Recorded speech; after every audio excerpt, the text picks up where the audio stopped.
Okay, welcome back. We have iPi again joining us for another episode of Behind the Lines. So, the first thing I tend to normally ask in this segment is, what got you into Line Rider? How did you get into this addicting game? Well, I don't know if you know me. I actually have had a really long history with this game. I started back in late 2006, early 2007. Uh, I think I found Line Flyer.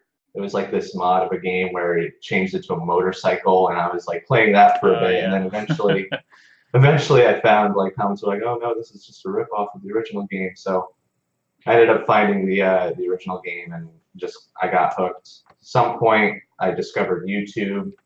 I found Line Rider tracks and it just kind of snowballed from there. Awesome. So, did you have any major inspirations back then? Definitely. Uh, I actually started off being really interested in scenery because I saw Tech Dog's tracks. Oh, yeah. My favorite was Discarded. I thought it was really neat because he said that he drew the track first and then added the scenery on top of it, and it just created this really cool style that I was really into for a while. Uh, and then it actually led me to I Ride the Lines. I joined I Ride the Lines through that track. Uh, he then later released Make Believe, and that led me to discover Holcomb 227, who was like a really early manual track maker. He was like one of the pioneers of manuals in Line Rider. And when I saw the track, the naked playback of that track, I was just immediately hooked to that style. I was like, this is what I want to do. I want to do manuals. It's just there's something like more elegant about it than flat sled, and I don't think I had discovered Quirk yet at that point. So I'm like, I'm gonna be a manual track maker. Uh, Silk Road by Ramp Sue is another one. That one had the circles in it, and I'm iPi, so naturally have that mathematical uh, fixation on smooth curves and all that. I just thought it looked great, and those really were the fundamentals of my style in track making. Yeah, yeah, for sure. So, leading on from that, how would you say you go about making a track in general?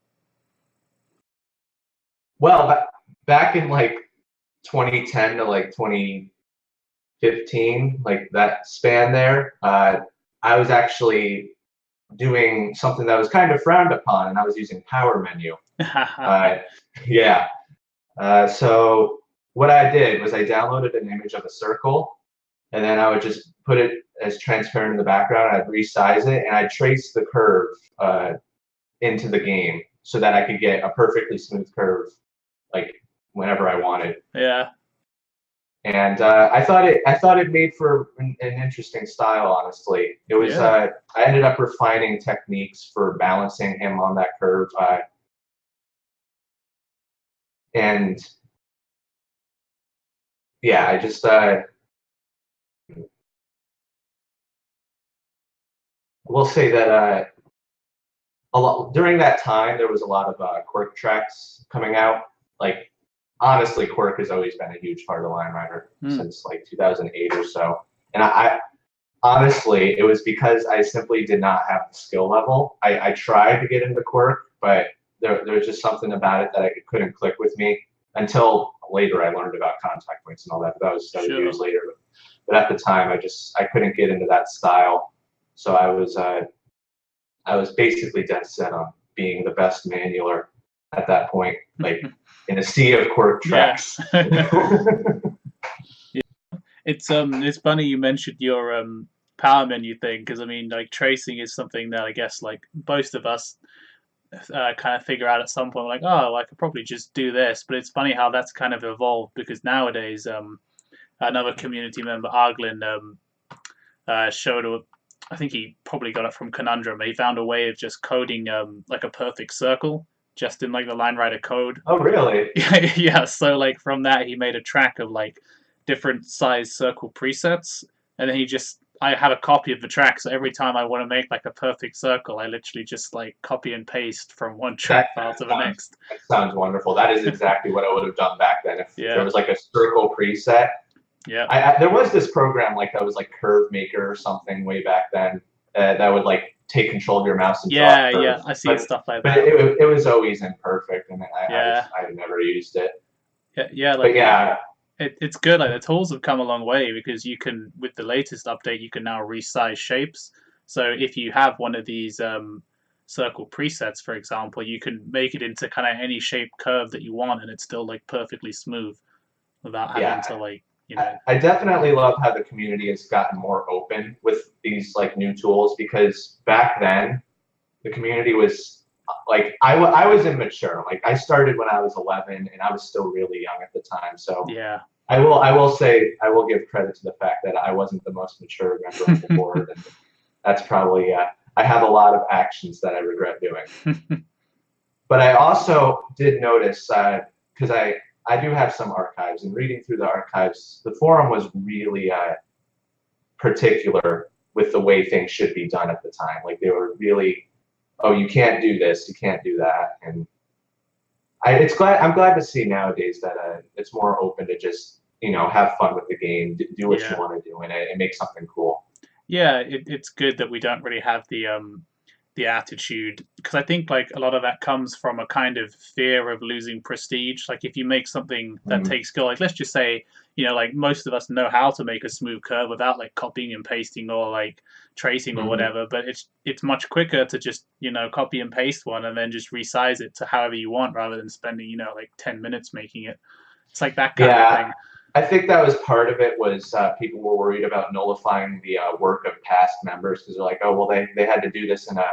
If we make the version more easier now, then all these older tracks will not look as impressive by Yeah, today. Like like it won't take the same level of work. But I think if you want to like innovate in a like a platform such as Line sure. Rider, you're gonna have to evolve because then you can just open up more possibilities. Yeah, I mean, Like yeah, go it's ahead. Yeah. still yeah, it's still there's no like when you look at tracks from 2008 or 2013, it's still impressive what they've done. You can still appreciate it. Oh yeah, I mean, like the view I kind of take on it is, the same people who were pushing the envelope, as they were wont to do back then, still do now. Like if you give them new tools, they'll still be pushing the envelope beyond, what anyone else is Exactly. going to want to do. So it doesn't really matter. Just kind of let it explore, let it explode or whatever. Yeah, So yeah, what was the last question I asked? I don't remember. I think we went from how do you go about making a track to all kinds of different stuff. So yeah, I guess the next question I'd probably ask is, what is your goal with Line Rider?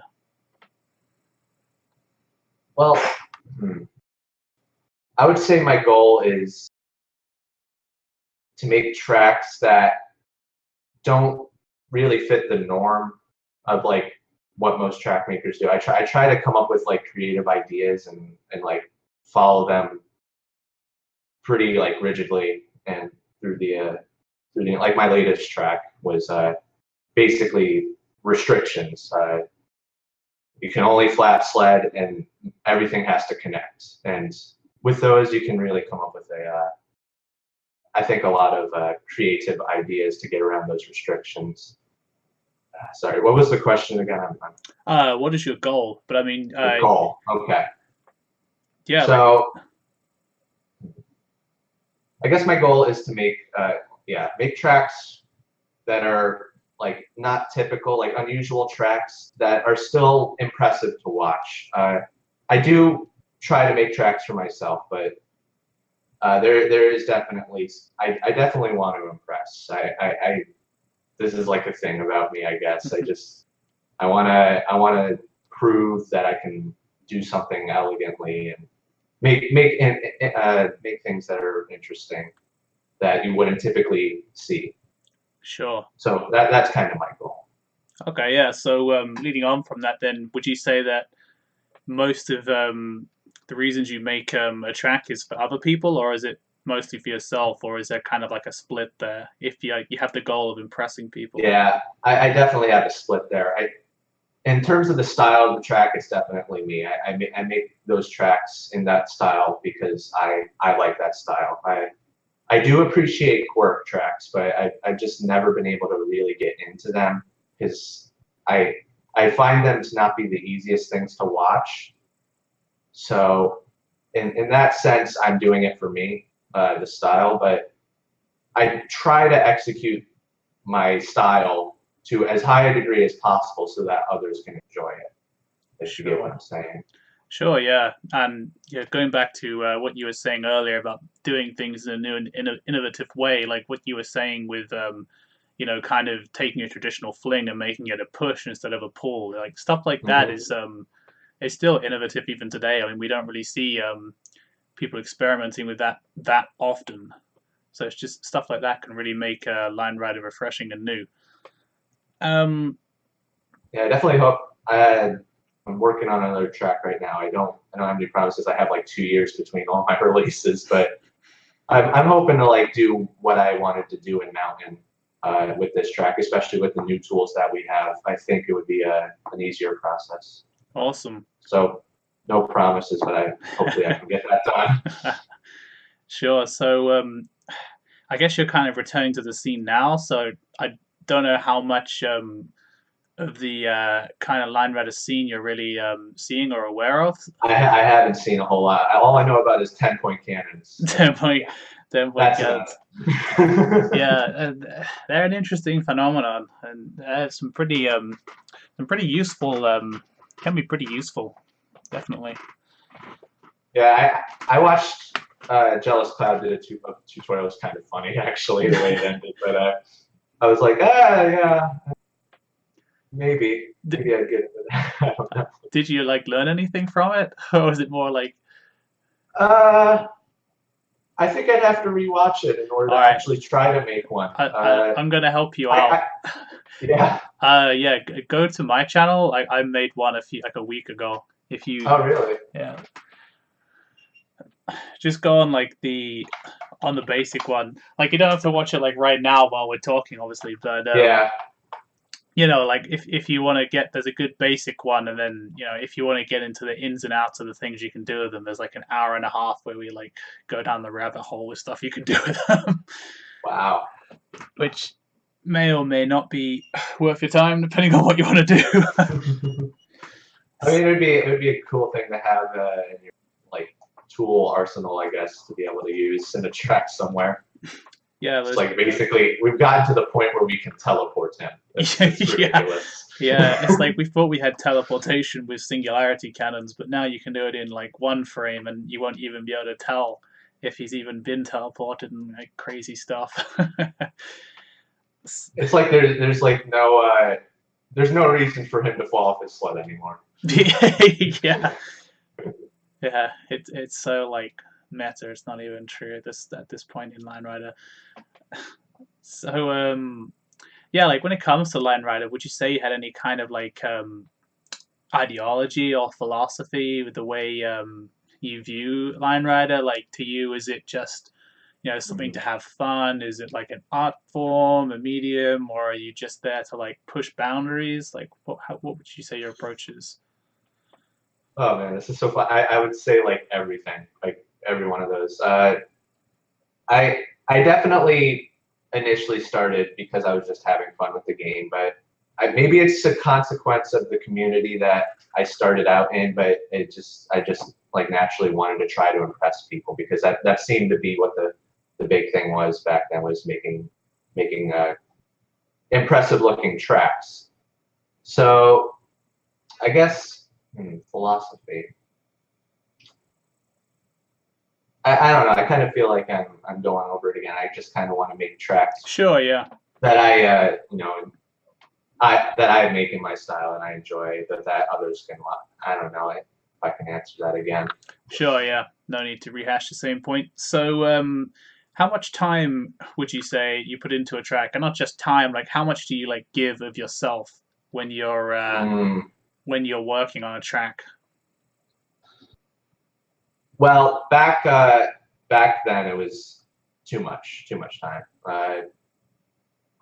I will say that I have like a little bit of a commitment issue with projects where I will like spend an hour on a project and then I'll just go and do something else and then I'll come back and I'll spend like another hour on it. And, like I have a hard time just sitting down and like going through it like all day or something like that, which maybe that's not a bad thing, but when I was making that part of Mountain, I was spending like, because again of how slow the process was, I was spending a couple hours every day just getting like such a small amount of track for it.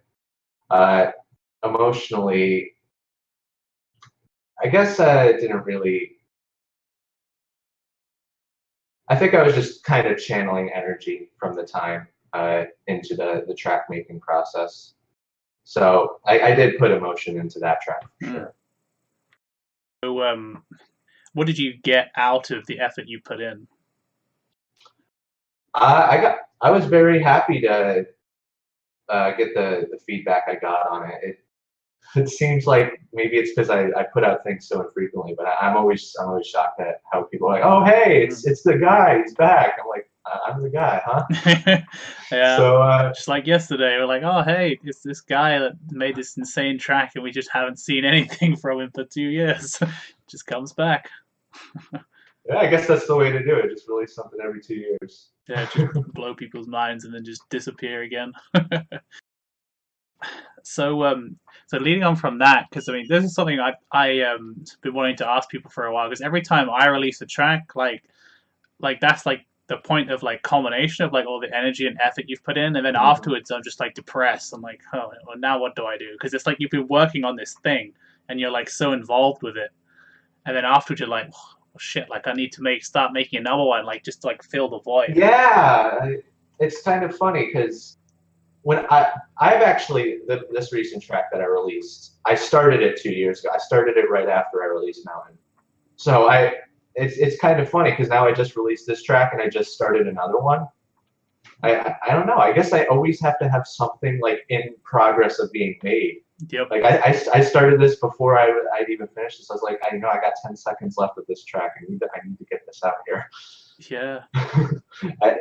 Seriously, the remaining 10 seconds like of that track was all not like everything else was like a year plus old. So I wish I had finished it sooner, but it was funny. I got an email of a notification from Rewrite the Lines that was the Technique collab, I think it was called. Oh, really? You saw that? We just finished so that. That was what brought me back. I Really? saw that, and I was just my mind. I was so happy to see animation and where it's going, like that the rain thing and the ball down. I was like, what is going on? And it just kind of hooked me these past couple of days right back into Line Rider, and I was like, I got to finish this track. That's awesome. That's such a positive result. I'm glad Arglen posted it on Rewrite the Lines. I didn't realize he'd done that. Yeah, that's awesome. Yeah, it just sent out a newsletter. It was funny. Yeah, I mean that rain animation. I actually interviewed the guy that made that a day or two ago, and like the level that this guy was going to make these animations is insane. He had like like people have like macro programs for like online games and stuff. He was using like one of these to like basically input certain lines for him in like endless patterns with like slightly shifting variables to like make these things. It's just like unbelievable. That would make it easier than just drawing them. Yeah, like if that was in even with the copy paste tool, I think. Yeah, exactly.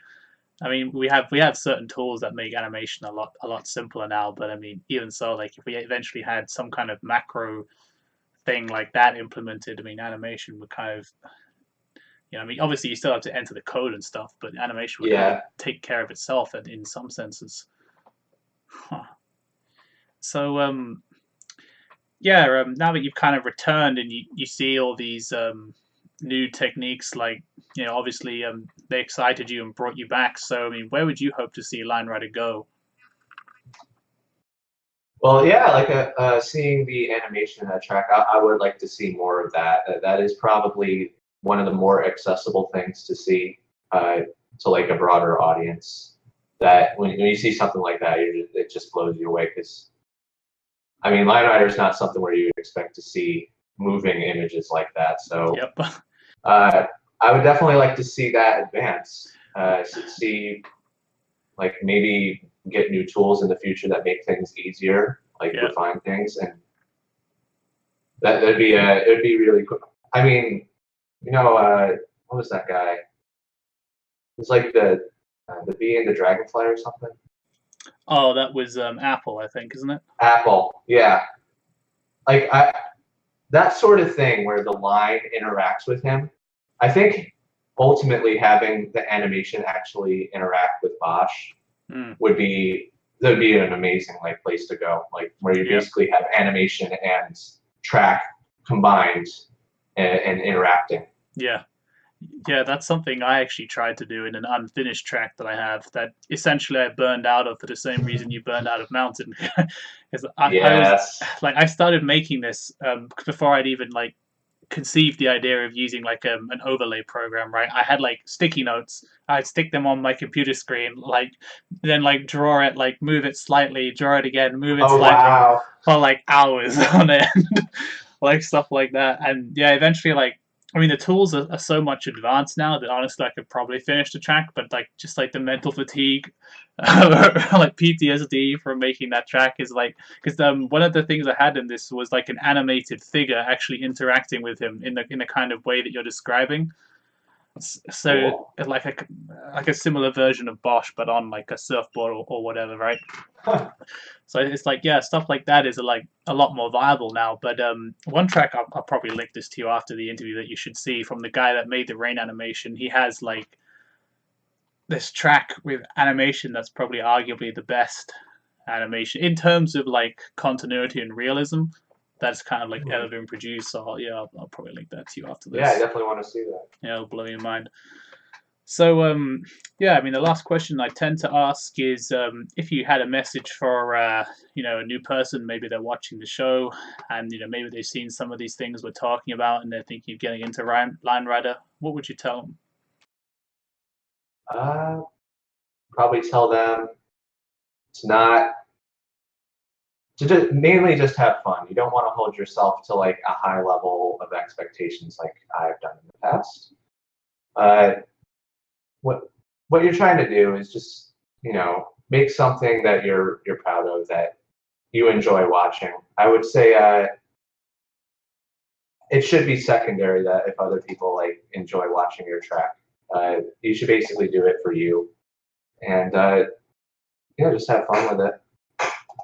Yeah, that's a great message, one that I often try and, you I know, try. yeah, I often try and give that message on the end of these episodes because I mean it is just about that. I mean you see all this stuff that is like, kind of almost untranslatable to you if you're a new person. It's like, what the heck is this? Like, do I need to do this to be good? Like, no, you don't. I No, mean, no, you don't. look at the if you haven't seen it, go and check out Lines by iPi, the track you released yesterday. It's just really really creatively implemented flat sled, and it's a brilliant track. So like, like Thank you. the techniques that you use aren't like mandatory to make a track that people will enjoy.